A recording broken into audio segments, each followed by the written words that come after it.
आज आपण बनवणार आहोत मस्त दम आलू। त्याच्यासाठी मी ना एकदम छोटे छोटे बटाटे घेतलेले आहे। बटाटे आपल्याला एक शिट्टीत उकडून घ्यायचे मस्तपैकी मीठ टाकून। एकच शिट्टी घ्यायची पण कुकरची, आपल्याला थोडेसे कमीच उकडायचे बटाटे। मग उकडून झाले ना तर त्याला आपण सोलून घ्यायचे। सोलून आणि त्याला आहे ना असे फॉगनी टोचे मारायचे किंवा टूथपिकनी ना टोचे मारायचे। आता मसाला करून घेऊ आपण। लसूण, धने, बडीशोप, आलं आणि सगळं आपण जाड बारीक वाटून घेऊया।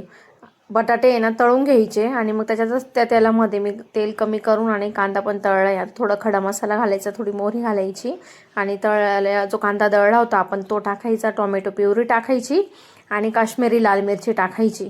आखी पण टाकू शकतो आपण, कारण आखी माझ्याकडे नव्हती।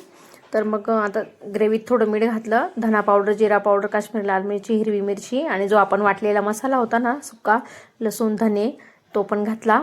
आता आपण आहे ना मस्त मसाला परतून घेऊ तेल सुटेपर्यंत आणि 2-3 चमचे फ्रेश क्रीम किंवा दही कमी आंबट असं घालू शकतोय आपण याच्यामध्ये।